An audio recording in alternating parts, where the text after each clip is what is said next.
I'm Dr. Worraps, and today I have with me the insufferable poet and inexhaustible vagabond Sparrow. I'm somewhat delighted and alarmed to have with me this guest. I really appreciate it. You've done a great honor to me. I don't often get to speak to such eminent doctoral figures as yourself. I was thinking that you and I should celebrate a holiday together. Do you have any holidays in mind? A holiday? Why exactly? I thought that you were going to ask me about my life. I thought I was here to give some history of myself and maybe read a few of my miraculous poems. Oh. Well, you see, Sparrow, any interviewer can ask these pedantic questions, these traditional, predictable questions. But I felt you, a person with really remarkable improvisational skills, might be interested in celebrating some holiday. It's just an idea. If you don't want to do it, don't do it. Be like that. Everybody sees me as such a weirdo. It's like whatever the weirdest idea they have, that's what I'm supposed to do. But since I happen to be a weirdo, okay, I'll do it. I'm ready to celebrate a holiday.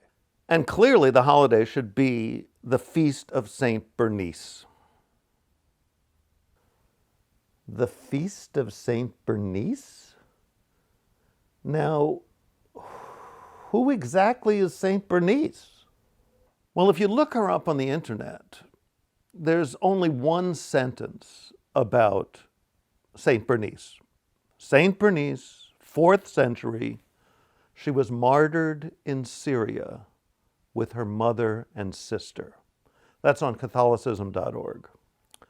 But luckily, I was wandering through the stacks of the Phoenicia Library, and I found this 12th century volume, the Post Leptum Sacra, which compiles many histories of saints. And I learned much more about the esteemed and venerable Saint Bernice. So, how do you picture Saint Bernice? What's your image, your visual image of her? I wonder. Her skin was caramel colored. She had a hawk-like nose. I picture her as looking a great deal like Chief Sitting Bull. And what were her concerns, would you say? Today we would call her a socialist. She loved the poor. She would do anything for the poorest of the poor. She loved to cut their hair, trim their mustaches, devise beautiful adornments for them. She was interested in what we would today call the intersection of socialism, fashion, and theological devotion. Also, she rode around on a primitive bicycle made of twigs, known as a grivetine. The wheels were not circular, but oval. And sometimes the grivetine was self-propelled and sometimes pulled by a donkey. You mean to tell me that in the 4th century there was a bicycle, a proto-bicycle made of twigs? I'm supposed to believe that it's possible to make a vehicle simply out of wood that behaves like a bicycle? You're telling me you've never read the Post Leptum Sacra? Probably the most essential book of 4th century Syrian theology? I've skimmed it, but my Syrio-Greek of the early post-Roman era is not as strong as it should be, I have to confess. I'm sorry. Anyway, please tell me more about St. Bernice. What were her hobbies? She loved to dance. Back then, saints could still dance. Believe it or not, it was possible in early Syria for a saint to sort of wiggle around like this. Even worse than this. Some of the dances we would now call erotic, but they were saintly then. You see, the whole religious superstructure of the world has changed since then. I knew this guy was some sort of a nut. I mean, that's why I had him on my show. I heard he was interesting, but this obsession with some kind of ancient Catholicism, it's creepy. It's unnatural. It's disturbing, I find. To be honest, I was really hoping for more interest on the part of this host, who's supposedly some kind of intellectual, in the subject of St. Bernice. She's one of the most remarkable figures in the Catholic canon. But this guy seems to have no curiosity about her. I mean, I just discovered her yesterday in this book here, and I don't, it's like I get these enthusiasms, I show them, I try to bring them to the other people in this world, and nobody gets what I'm talking about. Are there any stories from that book that stand out in your mind? There's a story about St. Bernice participating in a sanctitude contest. Now, sanctitude, I'm sure you know, means holiness. Back then they had these contests that somewhat similar to poetry slams today. And two or more religious people would get together and they would compete publicly to see who was the most spiritual. And they would say prayers, and then there would be an objective authority called a pecularium, who would assess which was the winner, which was the most religious. So St. Bernice very much wanted to win this sanctitude contest. She wanted to use the prize money to make silk gowns for the poor. She loved this idea of the poor being very nobly dressed. So she tries her best to be the most religious, and she loses to an obscure baker named Claudius. But she's also happy that she lost. This quality, which was very common in 4th century Syria, this desire to win, but also a desire to lose, was associated with religious people. It was known as penitential ambivalence. Nowadays, we think of saints as very one-directional. They just want one thing. They just want to be beloved by God or to praise God or something. Back then, saints were allowed to be conflicted, to have two competing desires simultaneously. That was congruent with sainthood. It was a much more complex world than the world we live in now. We live in a world where there's no allowance for the dualistic battle within a person. Tom Cruise is only Tom Cruise. He's never the opposite of Tom Cruise. He's never a lonely beggar wandering through the streets of Sao Paulo. I feel like I'm losing control of this show. I came here with a particular plan. Maybe we would celebrate Veterans Day. And now he's just taking it in this excruciating direction. I hate religion myself. I'm utterly irreligious. I'm a man of the mind, of the intellect and the rational process.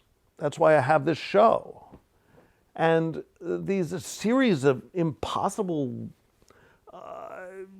contradictions in this dude are, they're sort of fascinating but horrifying. From the point of view of a scholar and a thinker, what he's saying is impossible, makes no sense. But I find myself drawn ineluctably towards his conclusion. Where's he going? That's what I want to know. But didn't saints each have a particular specialty? What was Saint Bernice's area of expertise? Saint Bernice was the protector of whales, the animal whales, not the nation of Wales. She probably never heard of Wales in the British Isles because she lived in Syria. She lived a very cloistered life. But she somehow became associated with Wales. It's not clear completely how. She lived in the coastal town of Daraa, Syria, and it's possible that she saved a beached whale or somehow ministered to such a creature, or perhaps she stood on the shore sending out psalms to the distant mammalian cousins. We can only speculate as to the connection between this wonderful mystic and the largest of animals. So, are you prepared now to actually celebrate the feast of Saint Bernice right here on this show?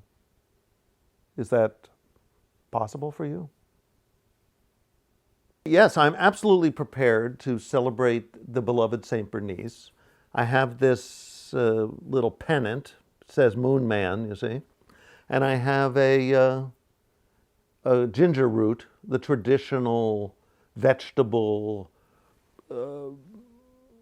totem of Saint Bernice, and I'm going to sing the Saint Bernice song. Ready? Is that okay?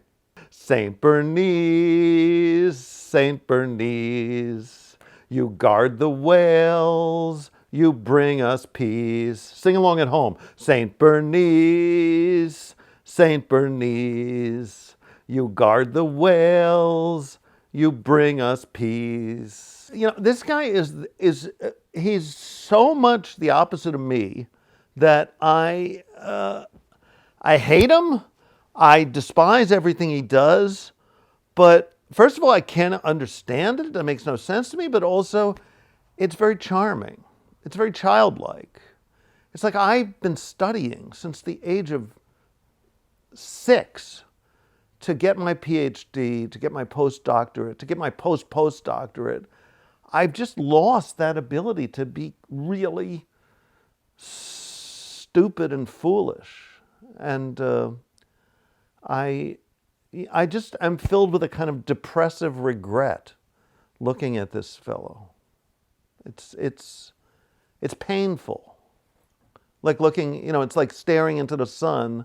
It burns your eyes. This guy burns my soul, even though I don't have one. Is there anything else you would like to discuss besides Saint Bernice? Well, no. What else is there to talk about besides Saint Bernice? No. But one thing I'd like to do is I'd like to sing a song, another song, that I think Saint Bernice would have loved. It's by the Supremes. It's called Come See About Me. Now, this guitar, my wife, when she was 14 years old, she bought this guitar in Russia. And it's been sitting in her room ever since. So it's completely out of tune. It can't be tuned. It has no semblance. It just looks like a guitar. It's actually playing something that you and I cannot understand as music. And here it is. Come See About Me.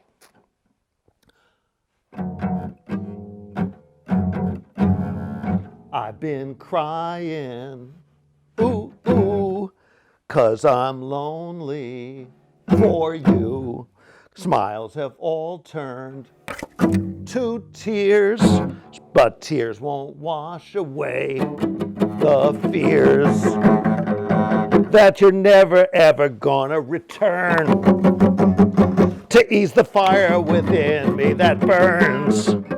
It keeps me crying, baby, for you. Gonna keep on sighing, baby, for you. So won't you hurry? Come on, boy, and see about me. Come see about me. See about me, baby. Come see about me. Giving up my friends just for you. My friends are gone and you have too. No peace shall I find till you come back and be mine. No matter what you do or say, I'm gonna love you any old way. I'm gonna keep on crying, baby, for you. Gonna keep on sighing, baby, for you. So won't you curry on, come on and see about me. Come see about me. Yeah, that was for St. Bernice. That was one of the most self-satisfied, narcissistic pieces of moron worship I have ever encountered. And then he's going to do that, and supposedly that's for St. Bernice. I mean, that makes it all right. You know what I mean? That makes it spiritual. He's such a jerk-off, to use a technical psychological term. Well, I feel like I really won the battle of wills between me and this Dr. Worraps. And he's just speechless now. He's like reduced to saran wrap. I can see through him like a glass boat. I've done what I needed to do. It was a little brutal, but it was necessary. I did a little surgery on this guy's brain, and I'm kind of proud of myself. And now I'm going to top it off with a few brilliant poems. Well, Sparrow, you certainly are versatile. Unfortunately, we're getting towards the end of our show here. Is there anything else you'd like to add? So here's some poems that I feel St. Bernice, if she were alive today, if she were in the room with us, and let's face it, she is in the room with us, I think she would especially appreciate. So with your permission, I'm going to read some poems that I'm pretty sure St. Bernice would love. In fact, the first one has love in the title. It's called Love Poem.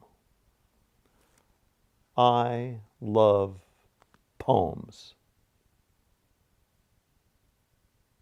You see, it's called Love Poem, and it's got love and poems in it. So it's kind of, the poem kind of is the title is the poem. You know, it's like you have an expectation. You hear love poem, you expect a certain kind of poem. You don't expect that I, the person in the poem, love poems themselves. You see, I'm taking the whole poem into another room, if you will. You know, if the mind is a house, I'm moving you, I'm pulling you from the bathroom into the guest room. You see? I think that my explanation succeeded in being more mystifying than the poem itself. That's the goal I'm after. I want to explain it in such a way that this eminent brain will never be able to understand it. And here's another poem I think you and St. Bernice together might enjoy. It's called Assessment. Calligraphy would not help this poem. In other words, if you were a calligrapher, someone who draws words beautifully, who prints beautifully, if a calligrapher were to take that poem and make it the most elegant calligraphic masterpiece, still wouldn't help, still be a dumb poem. I'm talking about beauty. What is beauty? Beauty is ugliness. Ugliness is beauty. That's what this poem is sort of suggesting. Ugliness itself, like my song, my butchering of the Supremes song. But it was also a tribute to the Supremes, which in the same way this poem is a destruction of all poetry and yet a tribute to the beauty of poetry. You see what I'm saying? Now let me see, I must have another poem here that would, yeah, this one I think I'll read, if you don't mind. I know you're running out of time, but listen, it's a pretty short poem. It's called LSD. I've taken too much LSD, so my poems come out like these. Really, I should rewrite the poem like this. LSD. I've taken too much LSDs, so my poems come out like these. See, then it rhymes perfectly. But see, LSD is not typically used as a plural. You can't pluralize LSD, put an S at the end to make it LSDs. But that's very funny. See, to me, LSDs, these, very funny. I mean, not to you, not to anyone else, but that's okay. I don't really even take LSD. I hate drugs. Totally against drugs. That's part of the joke of the poem. Druglessness is my drug. And it's really what I'm saying in this poem is, don't take LSD. Just write poems. Be stupid. You don't need a verschlungener drug to give you permission to be stupid. Just give yourself permission to be stupid. Like, for example, I'm going to read this poem, which I think is really beautiful. It's called Tucked In. I like to be tucked in at night, even by a pit bull.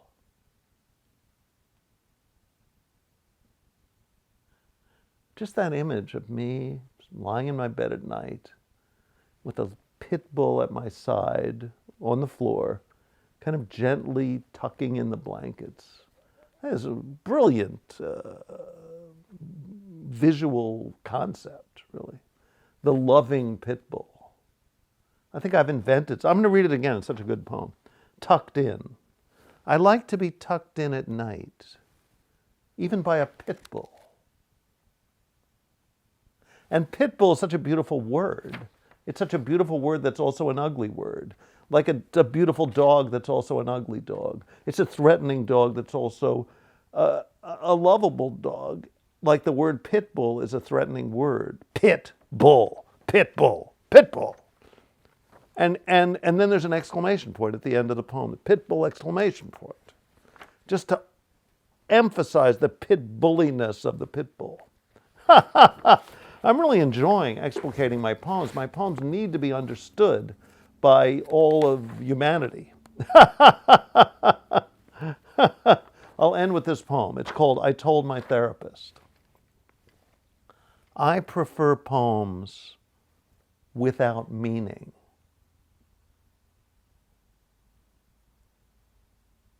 You see? Why put meaning in a poem? It only wrecks the poem.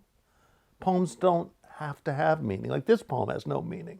I told my therapist I prefer poems without meaning. What does that mean? It doesn't mean anything. That's the poem.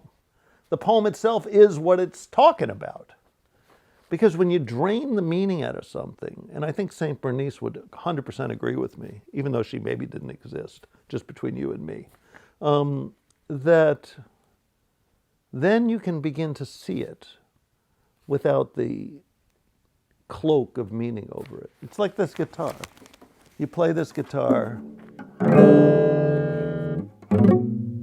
no meaning, you see? It has no meaning. It's beautiful. It's necessary. Meaning makes things trivial. I'm taking the meaning out of even this interview. This interview no longer has any meaning. I've pulled the meaning. I've sucked the meaning out of this interview. And now it's meaningless. And that's something you and I can share. Because you're meaningless too. We're meaningless. But that doesn't mean we're unimportant. We're very, very important, but very meaningless. Or whatever I mean. So I'm starting to move beyond the limitations of my own thinking. I'm not that big a thinker, not a great thinker, unlike Dr. Worraps here. And I'm trying to shed the shell of my own skull and kind of think beyond my internal self into something else, but I don't even know what's there. And first of all, it's starting to scare me a little bit, like the one time I did take LSD. And second of all, I can't do it. I can't reach beyond even my own beyondness. I can only be Sparrow, being meta Sparrow, but then beyond that, I can't quite see. That's why I'm waiting to die, like all of us, to see if I can reach beyond this corporeal substance. I think, to me, Saint Bernice, who, it doesn't matter if there was a Saint Bernice or if there could be a Saint Bernice. I'm talking about, to me, that's what there is instead of drugs. There's the opportunity for holiness. But the problem is, we all misunderstand holiness. We think that holiness is some sort of magic dust that you sprinkle on something. It's really, holiness is very simple. It's just the simple you without all your attempts to be interesting. You want to be interesting, you want to be likable, you want to have good looks. But underneath that, this part of you that you don't even think exists, this kind of baby part of you, that's the holiness part. It's still there. You're still a baby inside of yourself. You just want to pretend you're not. Since I don't have a job, I have a lot of time to notice that I'm a baby.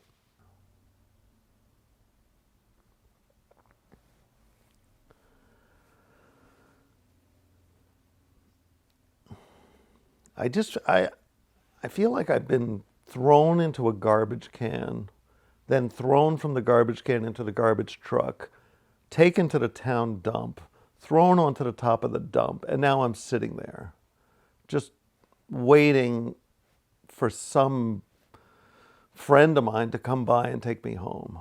I just feel like I've been spat out, chewed up, eaten up, and spat out by this self-glorifying weirdo, this self-glorifying anti-poet.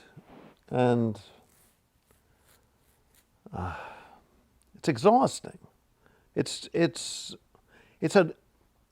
The phrase colossal waste of time comes to mind. I just wish that I had investigated this guy better before I invited him on.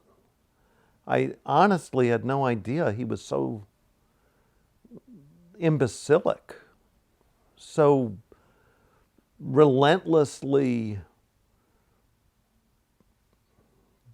dopey.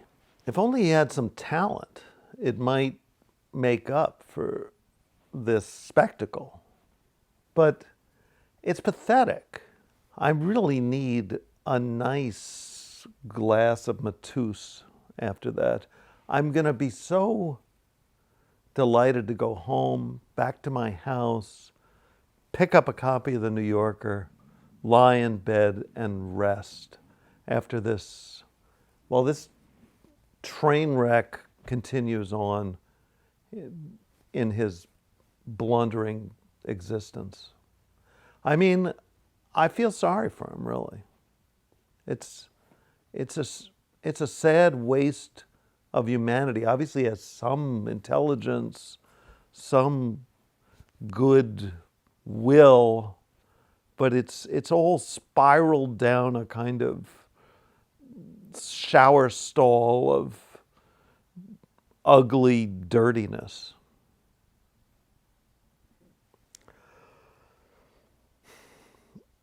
Well, Sparrow, it's been my pleasure to have you here, and I appreciate very much your unique contributions.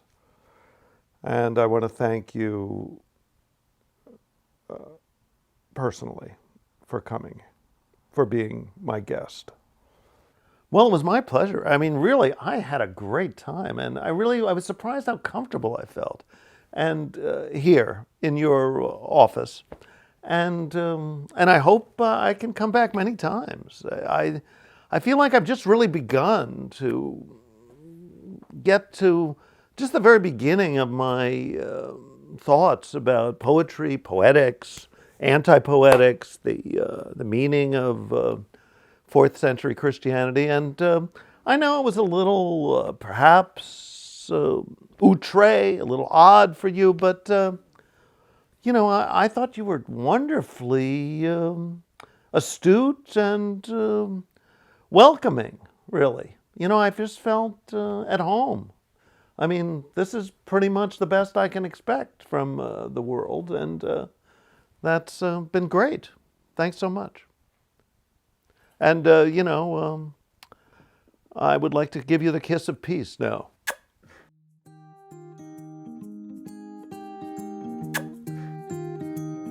Oh.